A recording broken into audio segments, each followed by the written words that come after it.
तो दोस्तों, जैसा कि आपको पता ही है कि सरकार जो है एलआईसी को प्राइवेट करने वाली है, एलआईसी का आईपीओ लेके आने वाली है। तो बहुत सारे लोगों के मन में ये सवाल आ रहा है कि गवर्नमेंट एलआईसी को प्राइवेट कर क्यों रही है, इसको प्राइवेट नहीं करना चाहिए और प्राइवेट करने से इस पर क्या फर्क पड़ जाएगा। तो एलआईसी को प्राइवेट करने से उसके पॉलिसी होल्डर्स पर क्या इफेक्ट पड़ेगा, इस चीज को तो हमने अपनी पिछली वीडियो में डिस्कस कर लिया था, जिसका की लिंक डिस्क्रिप्शन में है। आप जाकर देख सकते हो कि अगर आपने एलआईसी की कोई पॉलिसी ले रखी है तो एलआईसी के प्राइवेट होने के बाद उसका क्या फर्क पड़ेगा आपकी पॉलिसी पर। ये सब कुछ हमने अपनी पिछली वीडियो में डिस्कस किया था, तो आप डिस्क्रिप्शन में दिए हुए लिंक पर जाकर उसे देख सकते हो। और आज हम डिस्कस करेंगे कि गवर्नमेंट एलआईसी को प्राइवेट कर क्यों रही है, या फिर मैं कहूँ कि गवर्नमेंट एलआईसी का आईपीओ क्यों लेके आ रही है। लेकिन आगे जाने से पहले अगर अब तक आपने हमारे चैनल को सब्सक्राइब नहीं किया है तो आप बहुत कुछ मिस कर रहे हो, क्योंकि हम ऐसी ही फाइनेंस से जुड़ी, शेयर मार्केट से जुड़ी, म्यूचुअल फंड से जुड़ी जानकारी आपके लिए इजी वे में लेकर आते रहते हैं। तो फटाफट से चैनल को सब्सक्राइब कर लीजिए, ताकि जब भी मैं आगे आपके लिए ऐसी इंफॉर्मेटिव वीडियो लेकर आऊं तो सबसे पहले आप तक पहुंचे और आप उसका फायदा उठा सके। तो नमस्कार दोस्तों, मेरा नाम है ललित, आप देख रहे हैं फाइनेंशियल ज्ञान। चलिए वीडियो को स्टार्ट करते हैं।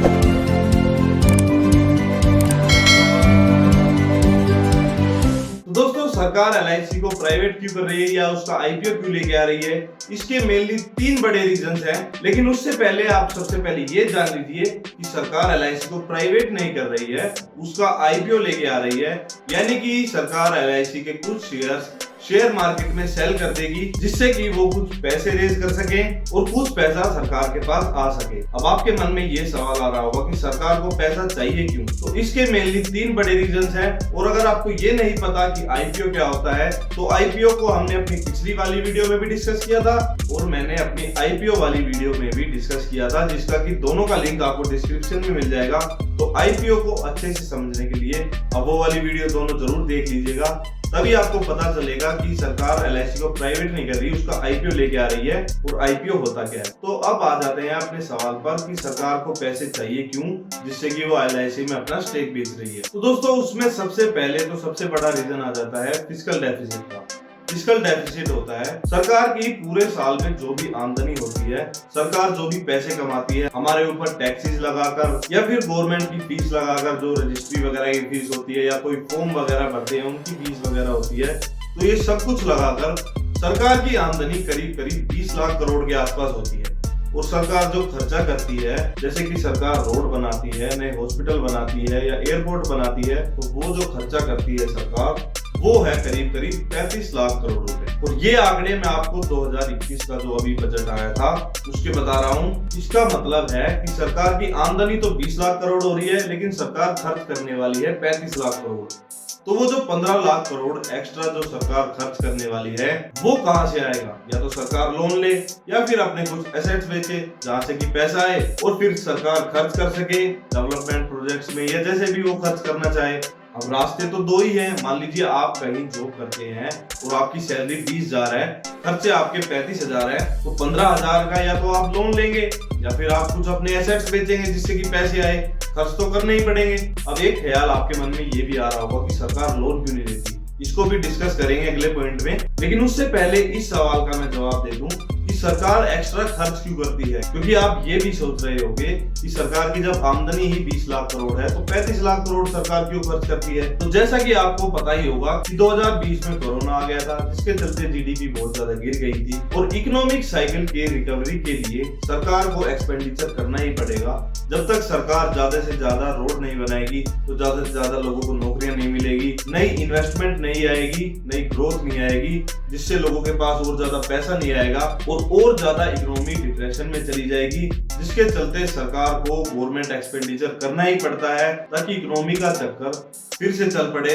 फिर जब लोग ज्यादा पैसे कमाएंगे तो ज्यादा टैक्सेस देंगे, जिसके चलते सरकार सोचती है कि आगे हम उसे रिकवर कर लेंगे, लेकिन फिलहाल गवर्नमेंट को खर्चा करना ही पड़ता है। तो ये तो हो गया आपके पहले सवाल का जवाब।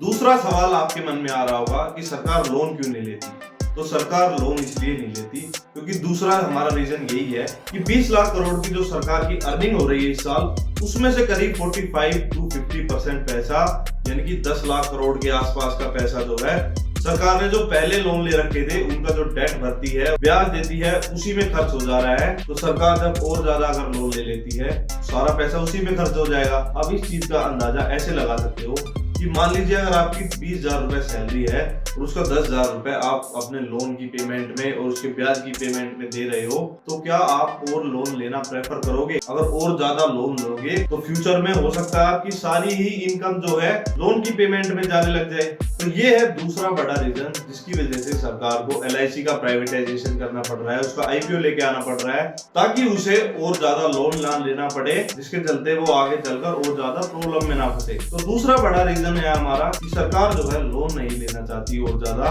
जिसके चलते कि आगे जो उसकी आमदनी होगी, जो उसकी इनकम होगी, और ज्यादा पैसे कहीं उसकी लोन की रीपेमेंट में जाने लग गए तो सरकार जो है और ज्यादा डेट ट्रैप में फंसती चली जाएगी, जिसके चलते कि वो अपनी एसेट्स बेच रही है ताकि वो पैसे इकट्ठा कर सके और इकोनॉमी के साइकिल को फिर से चला सके। और तीसरा जो बड़ा रीजन है सरकार के LIC के IPO लेके आने का, वो ये है कि हमारा जो डेट टू GDP रेशो है वो 70% से बढ़कर इस साल 90% तक जा चुका है, क्योंकि आपको पता है कि हमारी GDP घट चुकी है और लोन उतना ही है, जिसके चलते ये नंबर बढ़ गया है।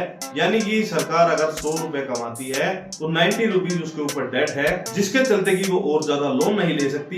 इसलिए सरकार अपने बहुत सारे एसेट्स बेच रही है, बहुत सारे बैंकों को प्राइवेटाइज कर रही है, LIC का IPO लेके आ रही है और ज्यादा से ज्यादा ऐसे ऑप्शंस एक्सप्लोर कर रही है जिससे कि वो मनी रेज कर सके और गवर्नमेंट एक्सपेंडिचर कर सके, ताकि इकोनॉमी का साइकिल फिर से चल सके, लोगों को फिर से नौकरियां मिल सके और रिकवरी जल्दी हो सके। तो ये है मेनली 3 बड़े रीजन जिसकी वजह से सरकार LIC का IPO लेके आने वाली है। अब आप में से बहुत सारे लोग ये भी सोच रहे होंगे कि सरकार तो सरकार है, क्यों ना सरकार बहुत सारे नोट प्रिंट करके और फिर एक्सपेंडिचर कर दे, क्या जरूरत है कोई लोन लेने की और क्या जरूरत है कुछ बेचने की? तो इस सवाल का भी मैं आंसर कर देता हूँ। गवर्नमेंट जो है बहुत सारे नोट प्रिंट नहीं कर सकती। इसका रीजन ये नहीं है कि उसे गोल्ड रखना पड़ता है, क्योंकि ये रूल तो बहुत ही पहले टूट चुका है कि और ज्यादा गोल्ड रख के ही सरकार नोट प्रिंट कर सकती है। ऐसा कुछ नहीं है, गवर्नमेंट जितने चाहे नोट प्रिंट कर सकती है, लेकिन उससे होगा क्या कि जब बहुत सारे नोट प्रिंट हो जाएंगे तो बहुत सारा पैसा इकोनॉमी में आ जाएगा, जिसके चलते कि मनी का फ्लो बढ़ जाएगा, लोगों के पास ज्यादा पैसा हो जाएगा, वो ज्यादा खर्च करने लग जाएंगे, जिसके बाद की इन्फ्लेशन बढ़ जाएगा और पहले ही आपको पता है महंगाई बढ़ रही है और ज्यादा महंगाई बढ़ेगी तो इकोनॉमी और ज्यादा रिसेशन में आ जाएगी। तो इन सभी ऑप्शंस को एक्सप्लोर करने के बाद ही शायद गवर्नमेंट ने ये डिसीजन लिया है कि सबसे बेस्ट टाइम यही है जहां हम अपने एसेट्स को बेचकर पैसे रेज कर सकते हैं और इकोनॉमी को फिर से रिवाइव कर सकते हैं। तो दोस्तों आई होप आपको रीजन समझ आए होंगे। कमेंट करके जरूर बताइएगा वीडियो आपको कैसी लगी। वीडियो को लाइक करना मत भूलिएगा और चैनल को सब्सक्राइब करना मत भूलिएगा। कोई भी डाउट हो, क्वारी हो, डायरेक्ट मेरे इंस्टाग्राम पेज पर मैसेज कर सकते हो या कमेंट में पूछ सकते हो। तो दोस्तों आज के लिए बस इतना ही, मिलते हैं ऐसी ही इंफॉर्मेटिव नेक्स्ट वीडियो में। तब तक के लिए जुड़े रहें, बने रहें। Thank you so much.